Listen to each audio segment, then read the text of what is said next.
everyone, my name is 20XX and today I will be discussing two moves that are essential to Zim's gameplay. The moves I'll be discussing are his neutral strong and his up strong. I will cover both the aerial and neutral version, but ground version. But I'm starting off with the neutral grounded version.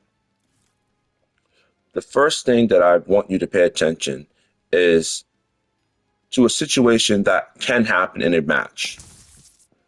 See how Ren only took one hit of this multi-hitting move?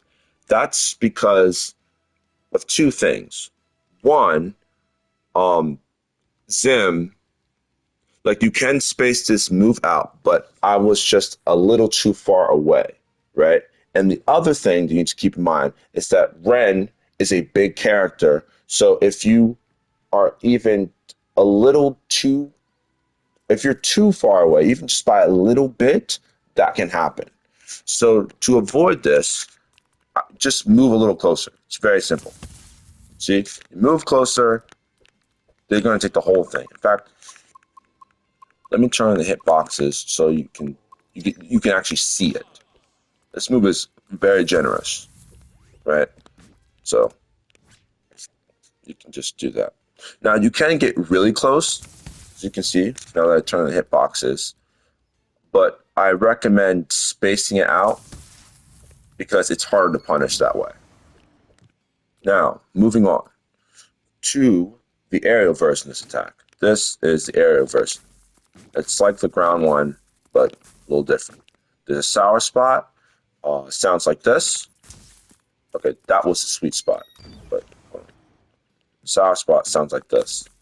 If you hear that punch sound effect, that's how you know you hit the sour spot. The sweet spot has the electric sound effect. Again, wow. See, I think what happened there is that it hits the leg. Hold on, let me show you. There you go. That's the sweet spot. So, sour spot punch, sweet spot electric.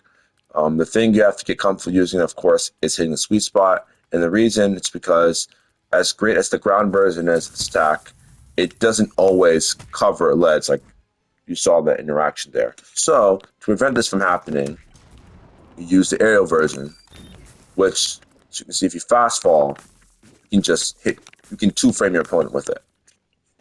Now, moving on to his up strong. This up strong is the beam. This one right here. Great move. Great move. It does the most damage at the base, but in most cases, you're going to be hitting your opponent with the beam, right? And the thing you have to be mindful of this move is that, first of all, this move has a lot of startup, so it's very punishable, right? And you have to memorize the beam. Like, it will always be at that angle, so you may need to move forward or move back to make sure. You see how even I was just slightly off? It misses. That's something you have to get comfortable and memorize while playing Zim. Another thing I want to add, as great as this move is in terms of range and utility, it doesn't have very high KO power.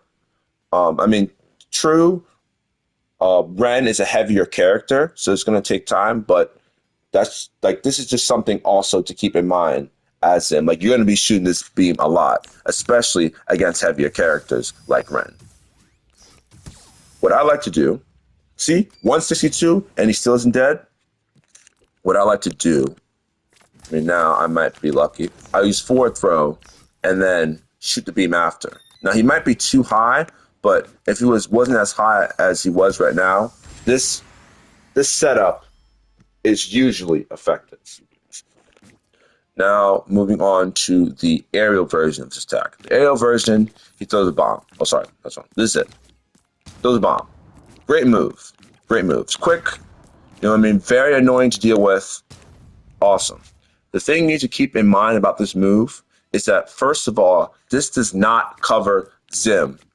Like, the top of his body, as you can see, there's no hitbox. The move is behind him. So when you throw this move, he's throwing it behind him. So you're going to need to get used to, like, pivoting. Like, this something, it took time for me to do this consistently. You're going to need to I forget the term it is, but you're gonna need to like learn how to like move, jump, and throw this move and turn yourself around to throw it consistently, like and annoy your opponent that way. The other thing that you have to keep in mind in this move is that it does leave you vulnerable. You cannot throw another bomb until you land. And as you can see, I'm at the ground for a while. So just be very careful about using this move. Um, Another thing you have to be mindful is that since it's projectile, characters like Garfield and El Tigre can reflect this move with their neutral special. But even if they don't have neutral special, this move can also be reflected with a strong attack. So be very careful when using this move. Otherwise, it's a really good edge guard tool, and I strongly also recommend that you retreat. So when you're doing this move, you can hold momentum. I would recommend moving yourself away so you're less likely to get punished. It's not a guarantee, but yeah, these are the moves that I wanted to discuss today. I hope to see more members of the Urket Empire. I'll see you soon.